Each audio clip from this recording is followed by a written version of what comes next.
আজ এই ভিডিওতে আপনারা জানতে পারবেন যে কিভাবে আপনারা 2024-এ নতুন গুগল পে অ্যাকাউন্ট তৈরি করতে পারবেন, কিভাবে আপনারা এখানে অ্যাকাউন্ট অ্যাড করতে পারবেন এবং কিভাবে এখানে ইউপিআই পিন কোড সেট করতে পারবেন।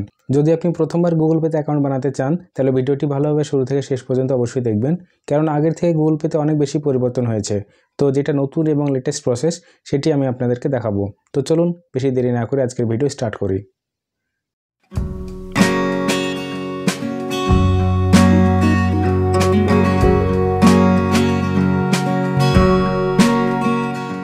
তো সর্বপ্রথম গুগল পে অ্যাপ্লিকেশনকে ডাউনলোড করে নেবেন এবং ইনস্টল করে নেবেন। এই ভিডিও ডেসক্রিপশনে আপনারা একটা লিঙ্ক পেয়ে যাবেন, ওই লিঙ্কে ক্লিক করলে আপনারা ডাইরেক্টলি প্লে স্টোরে চলে আসবেন এবং এখান থেকে আপনারা গুগল পে অ্যাপ্লিকেশনটি ইনস্টল করে নেবেন। অ্যাপ্লিকেশনটি ওপেন করলে আপনার সামনে এইরকম একটি ইন্টারফেস চলে আসবে। এখানে নোটিফিকেশনটি অ্যালাউ করে দেবেন। তো সর্বপ্রথম এখানে আপনাকে আপনার মোবাইল নাম্বার রেজিস্টার করতে হবে। তো এখানে আপনারা আপনাদের মোবাইল নাম্বার এন্টার করে দেবেন এবং তারপর কন্টিনিউ বাটনে ক্লিক করবেন। কন্টিনিউ বাটনে ক্লিক করার সঙ্গে সঙ্গে আপনার সামনে এরকম একটা ইন্টারফেস চলে আসবে। এখানে আপনাকে আপনার জিমেল অ্যাকাউন্ট সিলেক্ট করতে হবে, যে জিমেল অ্যাকাউন্টটি আপনি এখানে অ্যাড করতে চান। এই ড্রপডাউন অ্যারোতে ক্লিক করলে আপনার মোবাইলে যতগুলি জিমেল অ্যাকাউন্ট থাকবে সবই আপনার সামনে চলে আসবে। এখান থেকে যে কোনো একটি অ্যাকাউন্ট সিলেক্ট করে নেবেন। জিমেল অ্যাকাউন্ট সিলেক্ট করার পর অ্যাকসেপ্ট অ্যান্ড কন্টিনিউ বাটনে ক্লিক করে দেবেন। এবার যখনই ক্লিক করবেন আমাদের নম্বরে একটি 6 ডিজিটের ওটিপি চলে আসবে। সেই ওটিপিটি এখানে অটোমেটিকলি নিয়ে নেবে। এখানে দেখুন আমাদের নম্বরে ওটিপি চলে এসেছে এবং ওটিপিটি অটোমেটিকলি নিয়ে নিয়েছে। এরপর এই ধরনের একটা ইন্টারফেস চলে আসবে। তো আপনি চাইলে এখনই আপনার ব্যাঙ্ক অ্যাকাউন্ট অ্যাড করতে পারেন এবং পরেও ম্যানুয়ালি অ্যাড করতে পারবেন। তো আমি পরে অ্যাড করব, তার জন্য এখানে নট নাওয়ে ক্লিক করছি। তো এখানে নট নাওয়ে ক্লিক করলে আপনি সাকসেসফুলি রেজিস্টার হয়ে যাবেন এবং যখনই আপনি এখানে রেজিস্টার হয়ে যাবেন আপনার সামনে এইরকম একটি ইন্টারফেস চলে আসবে। এবার আপনি যখনই গুগল পে অ্যাপ্লিকেশন ওপেন করবেন আপনার সামনে এইরকম ইন্টারফেস চলে আসবে। এবার অ্যাপ্লিকেশনটি ইউজ করার জন্য সর্বপ্রথম আমাদেরকে ব্যাঙ্ক অ্যাকাউন্ট অ্যাড করতে হবে, তারপরে কিন্তু আমরা এই অ্যাপ্লিকেশনের মাধ্যমে লেনদেন করতে পারবো। তো উপরে এখানে দেখুন একটি অপশান দেখাচ্ছে অ্যাক্টিভেট ব্যাঙ্ক অ্যাকাউন্ট বলে। যদি এখানে অ্যাক্টিভেট ব্যাঙ্ক অ্যাকাউন্ট অপশান আসে তাহলে আপনি সেটাতে ক্লিক করবেন এবং যদি অ্যাড ব্যাঙ্ক অ্যাকাউন্ট অপশান আসে তাহলে আপনারা সেটার উপরে ক্লিক করবেন। আপনি যখন এটার উপর ক্লিক করবেন আপনার সামনে এই ধরনের ইন্টারফেস চলে আসবে। তো এখানে সমস্ত ব্যাংকের নাম চলে আসবে।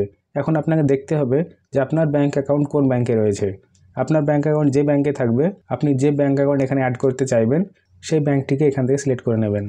আপনি চাইলে এখানে ক্লিক করে আপনার ব্যাংকের নাম সার্চ করতে পারেন, কিন্তু আমার এইচডিএফসি অ্যাকাউন্ট রয়েছে তাই আমি এটার উপর ক্লিক করব। আপনার ব্যাঙ্ক অ্যাকাউন্ট যেটা রয়েছে আপনি সেটা সিলেক্ট করবেন। তো ব্যাঙ্ক অ্যাকাউন্ট সিলেক্ট করার পর আপনার সামনে পপ আপ মেসেজ চলে আসবে ফোন কল পারমিশনের জন্য, আপনি অ্যালাউ করে দেবেন। নেক্সট আপনার সামনে সিম কার্ড সিলেক্ট করার অপশান চলে আসবে। যে সিম কার্ডটি আপনার ব্যাংকের সঙ্গে লিঙ্ক রয়েছে সেই সিম কার্ডটি আপনি এখান থেকে সিলেক্ট করে নেবেন। সিম কার্ড সিলেক্ট করার পর আপনি কন্টিনিউ বাটনে ক্লিক করে দেবেন। কন্টিনিউ বাটনে ক্লিক করতেই আপনার মোবাইল নম্বরে একটা ওটিপি চলে আসবে। সেই ওটিপিটি অটোমেটিক্যালি এখানে নিয়ে নেবে। নেক্সট ইন্টারফেসে আপনি দেখতে পাচ্ছেন ব্যাঙ্ক অ্যাকাউন্ট অ্যাক্টিভেটেড, মানে আপনার ব্যাঙ্ক অ্যাকাউন্ট অ্যাক্টিভেট হয়ে গেছে। আপনি যখনই এখানে ব্যাঙ্ক অ্যাকাউন্ট অ্যাড করে নেবেন এখানে দেখুন এবার আমাদেরকে ইউপিআই পিন বানানোর জন্য বলা হচ্ছে। তো যখন আপনি প্রথমবার গুগল পেতে অ্যাকাউন্ট বানাচ্ছেন তো আপনাকে এখানে একটি পিন বানাতে হবে। যদি আপনি আগে থেকেই পেটিএম কিংবা ফোনপে চালান তাহলে ইউপিআই পিন আগে থেকেই বানিয়ে থাকবেন, সেই ইউপিআই আইডি এখানেও কাজ করবে। কিন্তু যখন আপনি প্রথমবার অ্যাকাউন্ট তৈরি করবেন সেই ক্ষেত্রে আপনাকে নতুন ইউপিআই পিন বানাতেই হবে। ইউপিআই পিন বানানোর জন্য আপনার কাছে ডেবিট কার্ড থাকা চাই, মানে যে ব্যাঙ্ক অ্যাকাউন্ট আপনি এখানে অ্যাড করবেন তার একটি এটিএম কার্ড অবশ্যই থাকা চাই। তো যদি আপনার কাছে এটিএম কার্ড থাকে তাহলে আপনি সেই এটিএম কার্ডের শেষ 6 ডিজিট এখানে টাইপ করবেন, তারপর এখানে এক্সপায়ারি ডেট এবং মান্থ এন্টার করবেন, তারপর এটার উপর ক্লিক করবেন। এবার আপনি যখনই ক্লিক করবেন আপনার নম্বরে ব্যাংকের তরফ থেকে আবার একটি ওটিপি চলে আসবে। সেই ওটিপিটি এখানে দিয়ে সাবমিট করে দেবেন। তো এখানে দেখুন আমাদের কাছে ওটিপি চলে এসেছে এবং সেই ওটিপিটি আমরা এখানে এন্টার করে দেব। তারপর সিম্পলি এখানে এটার উপর ক্লিক করব। এরপর দেখুন এখানে আমাদের কাছে এটিএম পিন চাইছে। তো টাকা তোলার সময় আপনি যে এটিএম পিন ব্যবহার করেন সেই পিন নম্বরটি এখানে দেবেন, তারপর এটার উপর ক্লিক করবেন। এখানে ক্লিক করার সঙ্গে সঙ্গে আপনার সামনে এখানে ইউপিআই পিন সেট করার জন্য অপশান চলে আসবে।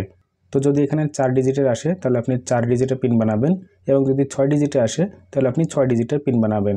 তো আপনি এখানে যে পিন সেট করবেন বা বানাবেন সেটা আপনার খাতায় লিখে রাখবেন যাতে আপনি ভবিষ্যতে ভুলে না যান, এবং যখনই আপনার টাকা ট্রান্সফার করবেন বা মোবাইল রিচার্জ করবেন তখনই এই পিনের দরকার পড়বে। তো আপনি এখানে পিন বানাবেন এবং নিচে এখানে ক্লিক করে দেবেন। তারপর সেই পিনটিকে আবার এখানে এন্টার করবেন কনফার্ম করার জন্য, তারপর এটার উপর ক্লিক করবেন। এবার যখনই আপনি এটার উপর ক্লিক করবেন তাহলে দেখুন সাকসেসফুলি আমাদের ইউপিআই আইডি তৈরি হয়ে গেছে এবং এখানে দেখুন ব্যাঙ্ক অ্যাকাউন্টে একটি ব্যাঙ্ক অ্যাকাউন্ট শো করছে।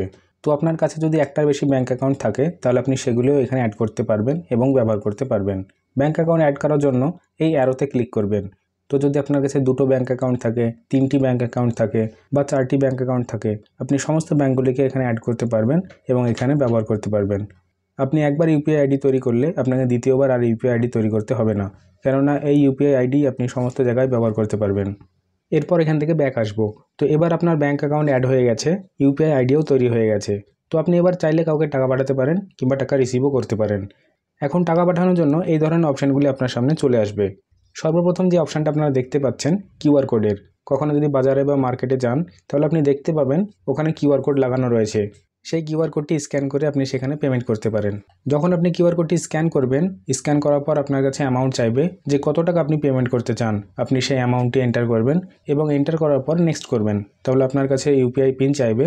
তো আপনি যে ইউপিআই পিনটি এখন তৈরি করলেন সেই ইউপিআই পিনটি এন্টার করে দেবেন এবং ইউপিআই পিন এন্টার করার সঙ্গে সঙ্গেই আপনার পেমেন্ট সাকসেসফুলি হয়ে যাবে। তারপর এখানে নেক্সট অপশান দেখতে পাচ্ছেন পে কন্ট্যাক্টস।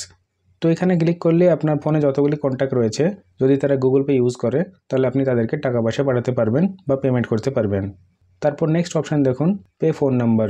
যদি কারো স্ক্যানার বা কিউআর কোড না থাকে তাহলে আপনি ডাইরেক্টলি পে ফোন নাম্বার অপশানে ক্লিক করে ম্যানুয়ালি তার ফোন নাম্বার এন্টার করে পেমেন্ট করতে পারবেন। তারপর দেখুন ব্যাঙ্ক ট্রান্সফার। যদি আপনি কারো ব্যাঙ্ক অ্যাকাউন্টে টাকা ট্রান্সফার করতে চান তাহলে এই অপশানটি ব্যবহার করবেন। এই অপশানে ক্লিক করলে আপনার কাছে ব্যাঙ্ক অ্যাকাউন্ট নম্বর, ব্যাঙ্কের আইএফএসসি কোড এবং অ্যাকাউন্ট হোল্ডারের নাম জিজ্ঞেস করবে। আপনি সেই সমস্ত ডিটেলস ফিল করে তার ব্যাঙ্ক অ্যাকাউন্টে ডাইরেক্টলি টাকা ট্রান্সফার করতে পারেন। তারপর পে বিলে ক্লিক করে আপনি আপনার যে কোনো ইউটিলিটি বিল পেমেন্ট করতে পারেন। তারপর মোবাইল রিচার্জে ক্লিক করে আপনি আপনার কিংবা আপনার কোনো বন্ধুর বা কোনো ফ্যামিলি মেম্বারের যে কারো মোবাইল রিচার্জ করতে পারেন। তারপর স্ক্রল ডাউন করে নিচে আসবেন, তাহলে এখানে দেখুন একটা অপশান দেখাচ্ছে চেক ব্যাঙ্ক ব্যালেন্স। এখানে আপনি ক্লিক করে আপনার ব্যাঙ্ক অ্যাকাউন্টের ব্যালেন্স চেক করতে পারবেন। তাছাড়া এখানে ইনভাইট ফ্রেন্ডের একটা অপশান দেখতে পাচ্ছেন, আপনি কাউকে রেফার করেও 51 টাকা ইনকাম করতে পারবেন। তো রেফার করার জন্য আপনি এখানে দেখতে পাচ্ছেন আপনার রেফারেল কোড দেওয়া রয়েছে। এই কোডটি আপনাকে আপনার বন্ধুদের সঙ্গে শেয়ার করতে হবে এবং যদি কেউ সেই রেফারেল কোডকে ইউজ করে গুগল পে ইউজ করে তাহলে সেই 21 টাকা এবং আপনি 51 টাকা রেফারেল বোনাস হিসেবে পেয়ে যাবেন। তারপর উপরে এখানে দেখুন check your CIBIL score for free. এখানে ক্লিক করলে আপনি আপনার সিভিল স্কোর ফ্রিতে চেক করতে পারবেন এবং আপনার সিভিল স্কোর যদি ভালো হয় তাহলে আপনি এখান থেকে একটা বড় অঙ্কের লোন নিতে পারবেন। আমি নেক্সট ভিডিওতে আপনাদের দেখাবো যে কিভাবে আপনারা গুগল পে থেকে লোন নিতে পারবেন। ওপরে আই বাটনে কিংবা ভিডিও ডেসক্রিপশন বক্সে আপনারা সেই ভিডিওটি লিঙ্ক পেয়ে যাবেন। লিঙ্কে ক্লিক করে আপনারা সেই ভিডিওটি দেখতে পারেন। তো এই ছিল আজকের ভিডিও। এইভাবে আপনারা গুগল পে অ্যাকাউন্ট বানাতে পারবেন এবং এটিকে ইউজ করতে পারবেন। ভিডিওটি আপনাদের কেমন লাগলো আমাকে কমেন্ট সেকশনে অবশ্যই জানাবেন। ভিডিও ভালো লাগলে লাইক এবং শেয়ার অবশ্যই করবেন এবং আমার সঙ্গে জুড়ে থাকার জন্য চ্যানেলটিকে সাবস্ক্রাইব করে নেবেন। তো দেখা হচ্ছে নতুন কোনো ইনফরমেটিভ ভিডিওর সঙ্গে। তো আজকের মতো এইটুকুই। আশা করি সকলে ভালো থাকবেন, সুস্থ থাকবেন। ধন্যবাদ।